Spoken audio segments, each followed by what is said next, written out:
Olá, querido e querida cliente, esse é o Ativo Macro Review, nosso encontro mensal para olharmos os principais dados macroeconômicos e entendermos quais são seus impactos em nossos portfólios. Mês de maio, como tem sido o ano, né, foi um mês bastante volátil, bastante errático, com os ativos de risco. As bolsas americanas e brasileiras valorizaram bem, né, tiveram ali um mês com bastante recuperação, né, da volatilidade anterior, mas a gente ainda não acredita ainda que essa recuperação seja sustentável, tanto no mercado internacional quanto no mercado local, né? Entre tarifaços e aumento repentino do IOF, o que fica de lição para a gente é que as instituições como um todo estão mais frágeis, estão mais ali suscetíveis a mudanças repentinas e isso aí gera bastante volatilidade. O mercado exige bastante preço para essas mudanças repentinas. Então, entrando um pouco mais no detalhe, né, nesse momento da economia americana, a gente olha aqui na tela, a inflação americana vem vindo numa trajetória de queda, né? Então ela começou o mês ali com um acumulado de 3, 2,8, 2,4, em abril chegando em 2,3. É um dado que converge ali para a expectativa de mercado de queda dessa inflação, porém os dados de desemprego, né, quando a gente entra no detalhe, aqui no dado de desemprego, então, aqui é o dado de inflação, né, saindo de 3, indo para 2,3, o dado de desemprego, ele parou de aumentar. A gente vê ali que a taxa de desemprego americana chegou ali a um patamar de staff ali de 4,2 e se manteve. Inclusive, né, o payroll referente a maio, que saiu ali agora em junho, mostrando a geração de vagas, mostra ali uma geração maior do que o estimado, geração de vagas de trabalho, bem como também salários médios maiores. Então isso claramente mostra ali, né, uma força inflacionária, uma força no mercado como um todo. Isso acaba, né, reduzindo ali a possibilidade do Banco Central reduzir com maior agilidade a taxa básica de juros, embora isso seja ali um anseio do governo. Todos os governos querem que o Banco Central faça uma redução de juros, então Donald Trump força bastante essa redução de juros, mas o Banco Central como ali independente, mostrando ali uma possibilidade, né, braço técnico, uma força técnica e poder para não reduzir os juros, tem mantido ali o juro americano em 4,5. Então, entrando um pouco mais no detalhe aqui, né, a curva de juros americana, ela mostra ali uma queda no início.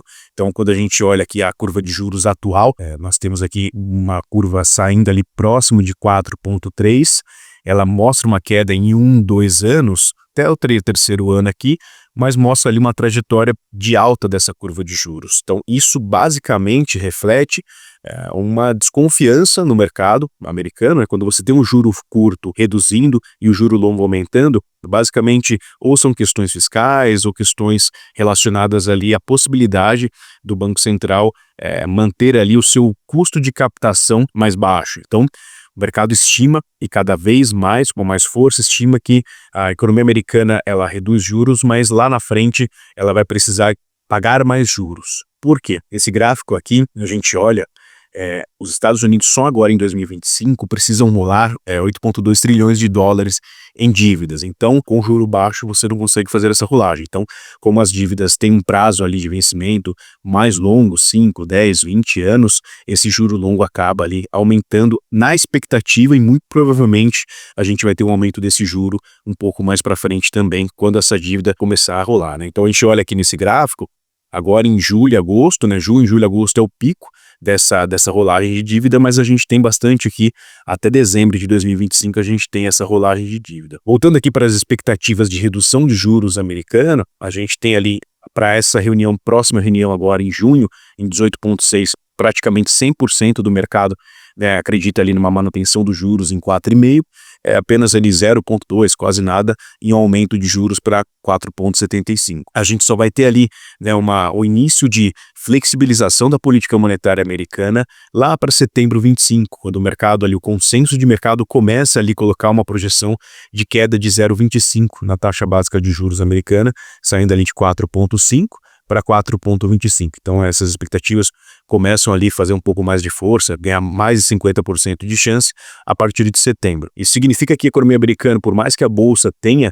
né, surtido algum efeito nesse momento, a gente tem se posicionado de novo em bolsa americana, fizemos ali uma saída de bolsa americana no final do ano passado e estamos posicionando vagarosamente em bolsa americana. Então ainda existe, por mais que a bolsa tenha ali voltado, ainda existe possibilidades ali de fortes oscilações e fortes oportunidades de compra em momentos de baixa. Vindo do lado do Brasil, né, no Brasil aqui a gente tem ainda uma forte pressão inflacionária, né, por mais que o relatório Focus mostre semana após semana uma redução da taxa de inflação, ali um certo encontro ali para as ancoragens das expectativas de inflação, 2025 é dado ainda, né, com furo na taxa de inflação, só vindo ali para uma convergência ali mais próximo da banda em 2026. Então a gente tem o dado aqui de inflação de abril, né, em 6,60, uma taxa de inflação acumulada. O nosso crescimento veio muito forte em 2025, até dados do FMI mostram ali que as expectativas de crescimento no país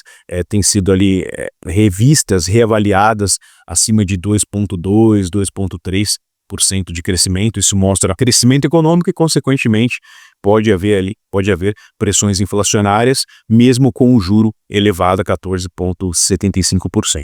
Um pouco na contramão da economia americana, que é o dado de curva de juros brasileira, a curva de juros brasileira vem tendo ali uma queda considerável no longo prazo. Então, quando a gente olha a curva de juros brasileira agora aqui no dia 30 de maio, a curva de juros, esse azul marinho escuro, sai de 14,65, que é o CDI, não precifica mais nenhum aumento, então o mercado não está precificando o aumento de juros mais para o final do ano, para 15%. Então a curva de juros brasileira ela fica estável e só vai ter ali, olha, em 360 dias aproximadamente, o início de queda. E uma queda que chega aqui perto de 13,50 em 1.000 dias, né, basicamente 3 anos, e aí depois no longo prazo para 30 anos, chegando um pouquinho abaixo de 13,50. Esse movimento aí tem sido favorecido por conta do câmbio, né, o câmbio patamares abaixo de 5,60 tem ajudado bastante nas expectativas de inflação. E também, por mais contraditório que seja na questão de enfraquecimento das instituições, esse anúncio do IOF mostrando mais captação do governo, mais recurso, então, embora seja ali um pouco frágil, né, haverá ali uma possibilidade e mudança, né, na troca de basicamente essa captação, né, do governo, essa arrecadação do governo via IOF versus uma outra alternativa que o Congresso e Senado pressionaram o governo a fazer essa mudança, e com isso a gente teve ali um fechamento dessa curva de juros de longo prazo. Basicamente, os títulos que compramos para marcação ao mercado mais longos, né, basicamente a gente comprou ali Tesouro IPCA+, acima de 7, Tesouro IPCA+, que foram comprados acima de 7,10, 7,20, 7,40, já estão refletindo uma marcação ao mercado positiva, e os tesouros que compramos abaixo de IPCA mais 7 devolvem um pouco aquela perda de marcação ao mercado daquele período inicial e já converge ali para um empate praticamente 0 a 0, ou começam já a surtir alguns efeitos de lucro. Eu não acredito que essa queda na curva de juros de longo prazo seja algo que vá se perpetuar, né? Nós temos ali ainda um período muito conturbado, assim como na economia americana, essa rolagem de dívida. Aqui no Brasil nós temos a questão fiscal que ainda não foi, né, resolvida ou mostrado uma direção, uma diretriz de longo prazo dessa resolução. Eu acredito que teremos ainda oportunidades de IPCA mais 7 ou acima de 7, que é o que está sendo feito agora. Essa redução dos juros de longo prazo, ela é basicamente uma retirada ali do excesso de pessimismo que havia na economia como um todo, né, principalmente na questão fiscal. Então esse excesso de pessimismo ele acaba sendo ali corrigido com entrantes, basicamente investidores institucionais comprando papéis de longo prazo que estavam a taxas exorbitantes. Nesse momento eu acredito que o mais importante é a gente avaliar o momento de staff dessa queda, né, para entender qual que é o novo patamar desses juros para voltar ali comprar e fazer preços médios em Tesouro IPCA mais longo. Olhando aqui a Bolsa Brasileira teve, entre abril e maio, né, um movimento bastante expressivo, aqui um aumento que a gente olha aqui de 14%, então foi um rally aqui nesse período, que tem uma correção agora em junho. Então foi um aumento de forma que não foi sustentado, né? A gente verifica aqui que do topo anterior, que a gente tinha 137 mil pontos, a Bolsa não sustentou esse aumento e volta a corrigir. Eu acredito que nesse momento, né, o que faça sentido agora é a gente olhar para os portfólios de modo a verificar posições que a gente possa realizar e fazer uma reserva de oportunidade, pensando que teremos à frente aí, né, um processo eleitoral bastante complexo, bastante volátil. Então, o que estamos pensando para o ano que vem? Nós avaliamos as últimas eleições do ano 2000, de 2000 para cá, tentamos entender, né, o impacto das eleições nas bolsas.